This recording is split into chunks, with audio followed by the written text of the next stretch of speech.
जब तुम पीछे मुड़कर देखते हो कि तुमने कौन से टास्क कंप्लीट किए हैं तो प्राउड फील होगा। तुम्हें आगे बढ़ने का और मोटिवेशन मिलेगा। क्या तुम्हें पता है प्रोडक्टिविटी 25% इम्प्रूव होती है जब तुम एक लिस्ट से काम करते हो। जब तुम्हें डिसाइड नहीं करना पड़ता कि क्या करना है तो तुम बहुत टाइम सेव करते हो।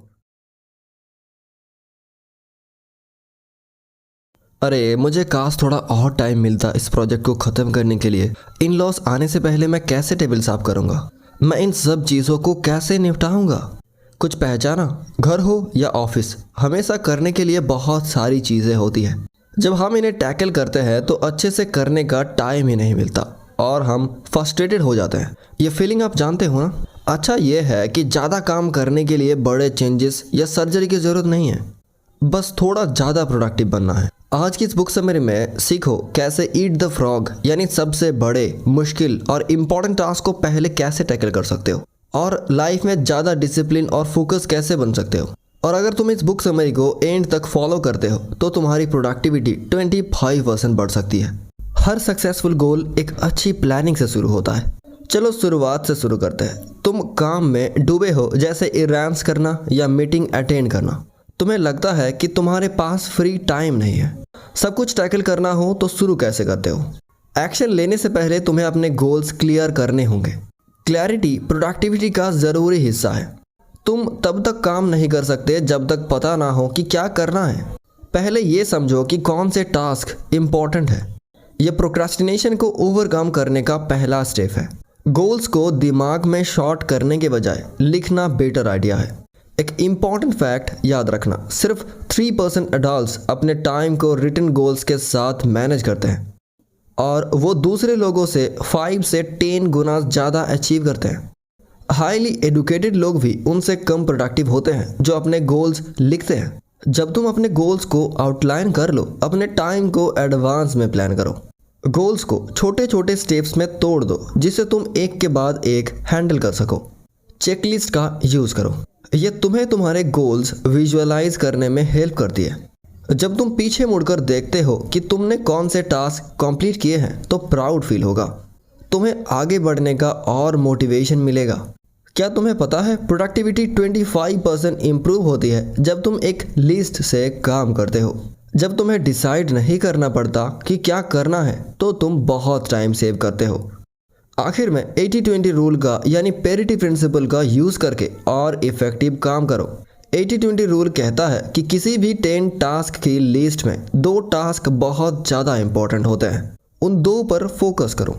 ज़्यादातर लोग गलती से पहले इजी चीज़ें पर फोकस करते हैं, यानी वो 80% पर, और जो सच में मैटर करता है उस 20% पे प्रोक्रास्टिनेट करते हैं।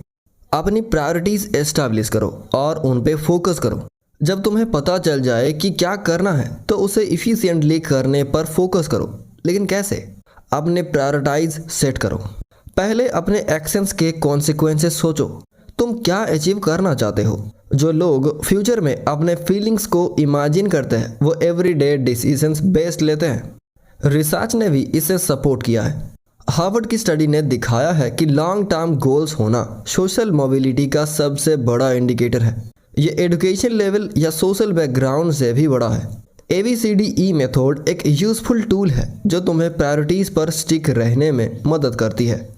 ABCDE मेथड में तुम टास्क की लिस्ट लिखते हो और एक को A से E तक लेटर डिज़ाइन करते हो। यहाँ पर A आइटम्स हाईएस्ट प्रायोरिटी होते हैं और E आइटम्स स्किप्स हो सकते हैं अगर टाइम ना हो तो।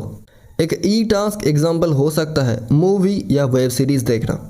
एक A टास्क हो सकता है अपना रिज्यूमे एडिट करना और नए जॉब्स के लिए अप्लाई करना। जब तुम अपने टू डू लिस्ट रिव्यू करते हो, A टास्क जो सबसे चैलेंजिंग होते हैं तुम्हारे फ्रॉग्स है वो पहले करो। A टास्क को पहले कंप्लीट करना सक्सेस की है। तब तक मत रुको जब तक काम कंप्लीट ना हो जाए। अपनी विल पावर को गोल्स कंप्लीट करने पर लगाओ।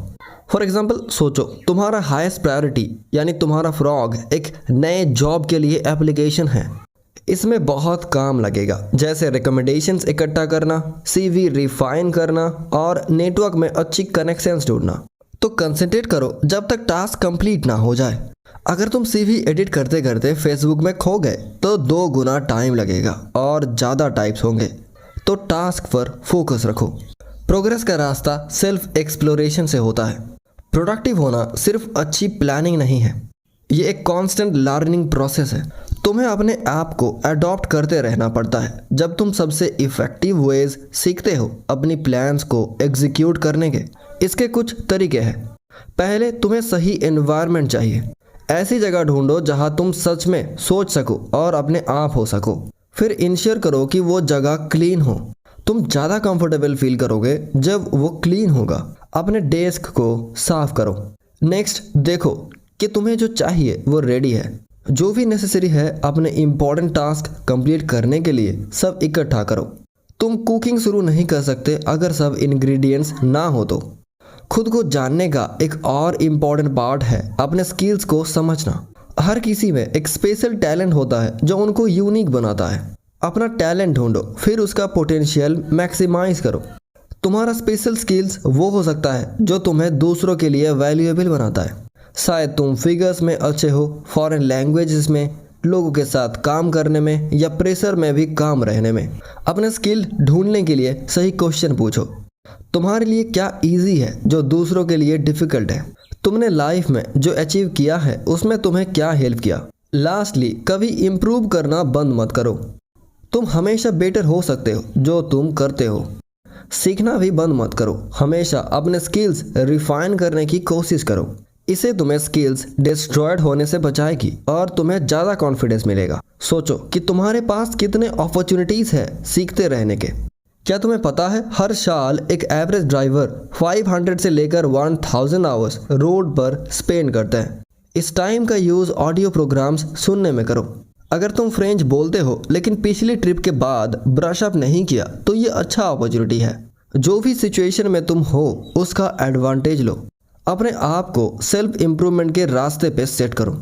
बेस्ट परफॉर्म करो बाय स्टेइंग ऑप्टिमिस्टिक और सेल्फ डिसिप्लिन्ड। सक्सेस बिना डिसिप्लिन और ट्रेनिंग के नहीं मिलता। ये सुन के कुंफू मूवी की लाइन लग सकती है, पर यह बहुत इंपॉर्टेंट है। तुम्हारा बॉडी तुम्हारी सक्सेस का इंजन है, इसे भूलना मत। एक मशीन अच्छी तरह चलती है अगर उसका अच्छे से मेंटेनेंस हो। तो अपना ख्याल रखो। जब तुम फिजिकली और मेंटली एनर्जाइज्ड होते हो तो तुम ज़्यादा इफेक्टिवली काम करते हो। खुद को एग्जॉस्ट मत करो। क्या तुम्हें पता है 8 आवर्स कंटिन्यूस काम करने के बाद प्रोडक्टिविटी डिक्लाइन होने लगती है। इंसान भी एक मशीन की तरह वेयर डाउन होता है जब वो बहुत देर तक चलती रहती है। जब तुम वेल रेस्टेड होते हो तो तुम ज़्यादा इफ़िशिएंट होते हो। तो हर रात 8 आवर्स की नींद लो। ये भी इम्पोर्टेंट है कि तुम्हें पता चले कि तुम दिन के किस वक्त सबसे प्रोडक्टिव होते हो। ज़्यादा लोग मॉर्निंग में अच्छा काम करते हैं एक अच्छी नींद के बाद। तुम कब सबसे ज़्यादा क्रिएटिव और शार्प फील करते हो? कमेंट में ज़रूर बताना। आखिर में अपने आप को सेल्फ मोटिवेटिंग मशीन बनाने की ट्रेनिंग दो। तुम्हारे थॉट्स तुम्हारे इमोशंस पे बड़ा इम्पैक्ट डालते हैं, तो अपने आप को अपना नंबर 1 सपोर्टर बनाओ। एक्चुअली 95% हमारे इमोशंस हमारी खुद से बात करने का तरीका होता है। तुम्हारे थॉट्स तुम्हारी रियलिटी क्रिएट करते हैं। तो ऑप्टिमिज्म के लिए स्ट्राइव करो। हर सिचुएशंस में अच्छा ढूंढो। हर सिचुएशन में अच्छा ढूंढो। अपने सेटबैक से लेसन्स लो और हर प्रॉब्लम का सलूशन ढूंढो। पॉजिटिव थिंकिंग तुम्हें एम्पावर करती है। ये तुम्हें ज़्यादा कॉन्फिडेंट और क्रिएटिव बनाती है। तो अपने आप को रेगुलरली याद दिलाओ कि तुम कितने ग्रेट हो। अगर शुरू में तुम्हें यकीन ना हो, इवेंचुअली तुम्हें यकीन होने लगेगा और उसके साथ ही साथ तुम चैलेंजिंग टास्क को बेटर हैंडल करने लगोगे। सेल्फ डिसिप्लिन का एक और इम्पॉर्टेंट पार्ट है क्रिएटिव प्रोक्रास्टिनेशन। क्रिएटिव प्रोक्रास्टिनेशन का मतलब है कॉन्शियसली चूज करना कि कौन सी एक्टिविटीज तुम पोस्टपोन या स्किप कर सकते हो।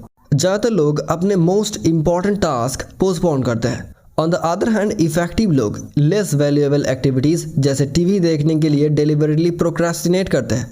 वो पॉस्च्योरिटीज सेट करते हैं, प्रायोरिटीज़ की ऑपोजिट। पॉस्च्योरिटीज़ वो चीज़ें हैं जो बाद में की जा सकती है या फिर बिल्कुल भी नहीं। समझो जो आपको रोक रहा है और फिर उससे ओवरकम करो। सफलता पाने के लिए प्लानिंग करना तो आसान है, लेकिन उससे पाना उतना ही मुश्किल है। जब आप अपनी यात्रा पर आगे बढ़ते हैं तो आपको ऐसे अनजाने रास्ते मिलते हैं जो आप पहले से नहीं जानते थे। अब उन्हें कैसे निपट सकते हैं? सबसे पहले जान लीजिए कि आपको अपने लक्ष्य तक पहुंचने में क्या रोक रहा है। कई चीज़ें आपको रोक सकती है, जैसे लोग, पर्सनल कमजोरियां या सामान की कमी। अगर आप उन्हें अपने मान लिए तो कुछ भी आपको रोक सकता है। लेकिन याद रखें, बाहर की दुनिया को अपनी असफलता का दोष देना आसान होता है। जब मुश्किल वक्त आता है, लोग अपने काम या परिवार पर गुस्सा होते हैं, सोचते हैं कि वही समस्या का मूल है। इसीलिए अपने अंदर के रोकने वाले कारणों को भी ना भूलें। शुरुआत में आपके पास वो स्किल्स, अनुभव या गुण नहीं होते जो आपके लक्ष्य को पाने के लिए ज़रूरी होते हैं। इस समय आपको अपने सुधारने वाले कामों से घिरा हुआ महसूस हो सकता है। इसीलिए एक ही काम पर ध्यान केंद्रित करें। इस तरीके से आप तेज़ी से आगे बढ़ेंगे। पहला काम पहले करें, फिर दूसरे काम पर जाएं। फिटनेस और स्ट्रेंथ ट्रेनिंग भी इसी तरह काम करती है। आप 200 पाउंड से शुरू नहीं कर सकते, लेकिन अगर आप हर दिन वर्कआउट करते हैं तो धीरे धीरे बेहतर होते हैं, तो आप अपने लक्ष्य तक पहुंच जाएंगे। अपने लिए ऊंचा लक्ष्य रखें। अपने बॉस या पैरों से इंतजार न करें, बल्कि अपने आप को मोटिवेट करें। एक टिप्स है जो आप इस्तेमाल कर सकते हैं। सोचिए, आपको कल सरप्राइज वैकेशन जाने का पता चला। आपको क्या करना होगा? उससे पहले वो काम आपको तुरंत करना चाहिए। इसको आदत बनाइए और आप खुद ही अपने लीडर बन जाएंगे। अगर आप ये नियमित रूप से कर सकते हैं तो आप वो 2% लोगों में से होंगे जो बिना सुपरवाइजन के काम करते हैं। उन्हें हम लीडर्स कहते हैं। अपने समय को अपने हाथ में लो। प्रोडक्टिव रहने के लिए एक और इम्पॉर्टेंट चीज़ है। आपको तो पता ही होगा कि अगर आपने कभी महसूस किया है कि आपके पास सभी इम्पॉर्टेंट काम करने के लिए टाइम नहीं है, वो है टाइम मैनेजमेंट। हर काम को आप अलग अलग नहीं कर सकते। सबसे बड़े काम अक्सर लंबी आबादी में बिना रोक टोक के ध्यान से करना होता है। फॉर एग्जाम्पल, सोचिए एक सफल सेल्समैन को। वो हमेशा फ्लोर पर नहीं रह सकते। उन्हें क्लाइंट्स को कॉल करने और उनसे फीडबैक लेने के लिए काफ़ी टाइम निकालना पड़ता है। दिन का एक साफ मैप अपने दिमाग में रखें। यह काम आपके लिए यूज़फुल होगा। अगर आप अपने समय को इफ़ेक्टिवली शेड्यूल करने में परेशान हैं तो खुद से अपॉइंटमेंट्स बनाना शुरू करें और उनमें पक्के रहें। अपने दिन को टाइम स्लॉट्स में बांटें। आप अपने सुबह के घंटे खुद के लिए डेडिकेट कर सकते हैं, जैसे कि ईमेल्स हैंडल करना। बाकी टास्क को बिजी ऑफिस में आप अपने आफ्टरनून में रखें। और प्लानिंग तो ज़रूरी है, लेकिन ज़्यादा देर तक वेट ना करें एक्शन लेने से पहले। आप तभी फ्लो स्टेट में आएंगे जब आप कंसिस्टेंट तरीके से काम करेंगे। फ्लो तब होता है जब आइडियाज़ आपको आसानी से आते हैं।